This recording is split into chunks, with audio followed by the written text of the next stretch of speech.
सोलापूरला परवाही आलेलो होतो आणि आज मुद्दामून विजयदारांच्या भेटीसाठी मी या ठिकाणी आलेलो आहे। या ठिकाणी जे खासदार आहेत विद्यमान त्यांना पुन्हा उमेदवारी दिली गेलेली आहे आणि त्याबद्दल दादांची नाराजी आहे। फोनवर बोलणं झालं होतं,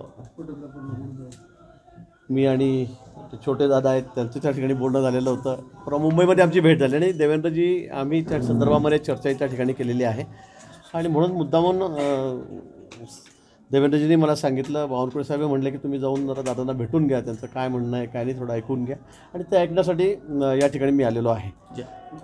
जनतेच्या भावना प्रखर आहेत, नाही नाराजी अजून दूर, तसं नाराजी दूर करायला मी आलो नाही, फक्त दादांच्या भावना काय आहेत, त्यांच्या कार्यकर्त्यांच्या भावना काय आहेत काय ऐकायला मी या ठिकाणी आलेलो। मी सगळं ऐकूनही घेतलेलं आहे, काही गोष्टी लिहूनही घेतलेल्या आहे।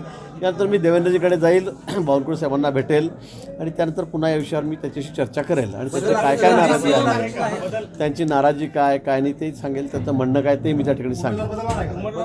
नाही तो अधिकार माझा नाही आहे, तो पार्लमेंटरी बोर्डाचा अधिकार आहे। आपल्याला कल्पना आहे का आमच्याकडे सीट दिल्लीहूनच त्या ठिकाणी ठरते, त्यामुळे तो अधिकार माझा नाही आहे। पण काही ठिकाणी नाराजी आहे, काही ठिकाणी साहजिक असतं, म्हणून पण या ठिकाणी विशेष करून दादांची नाराजी आहे आणि ती परवडणारी नाही, म्हणून मुद्दामून मी या ठिकाणी आलेलो आहे, मला पाठवलेलं आहे। मी सगळं ऐकून घेतलेलं आहे, मी त्या संदर्भामध्ये आमच्या पक्षश्रेष्ठींची राज्यात चर्चा करतो। मोहिते पाटील कुटुंबियांनी मागच्या निवडणुकीत ठरवून 1 लाख मतांचं लीड विद्यमान खासदारांना दिलं होतं, तरी त्यांच्या ताकदीकडे का दुर्लक्ष केलं जातं? कमिटमेंट पूर्ण केलं नाही, दुर्लक्ष केलं जातं असतला कुठलाही भाग नाही आहे, आपल्यालाही कल्पना आहे।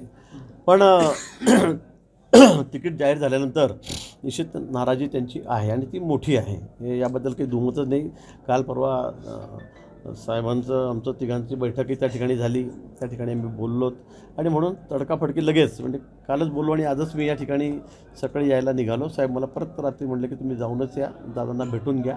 मला वाटतं चर्चेने काही प्रश्न सुटत असतात, नसले तर पक्षश्रेष्ठी त्या बाबतीमध्ये मी सगळ्या गोष्टी त्यांच्या कानावर टाकेल आणि त्यानंतर ते निर्णय घेतील। विद्यमान खासदारांच्या उमेदवारीला विरोध होता, तरी देखील उमेदवारी देण्यात आलेली आहे। कुठेतरी मोहिते पाटलांबद्दल एक चुकीचा मेसेज वरती दिला गेलाय का? असं नाही, कसं प्रत्येक ठिकाणी असं एकही ठिकाण नाही, म्हणजे माझ्या जिल्ह्यापासूनच मी म्हणेन की असं एकही ठिकाण नाही की त्या ठिकाणी सगळ्यांचं एकमत आहे म्हणून, सगळ्यांचं एकमत आहे म्हणून कुठेच नाही असं की एकमताने। मला वाटतं फक्त एखाद दुसरं ठिकाण सोडलं तर मी नाव उल्लेख करणार नाही, पण बहुतांशी ठिकाणी 80% ठिकाणी आमदारचं काही म्हणणं असतं, एखाद्या दुसऱ्या कार्यकर्त्यांचं काही असतं, अध्यक्षांचं काही असतं, पदाधिकाऱ्यांचं काही असतं, पण या ठिकाणचं जी नाराजी आहे मला वाटतं ती थोडी मोठीच आहे आणि म्हणून कुठे न जाता तडकाफडकी मी दादांना भेटायला या ठिकाणी आलेलो आहे। दादांची सविस्तर चर्चा झालेली आहे, कुटुंबियांची पण माझी चर्चा झालेली आहे।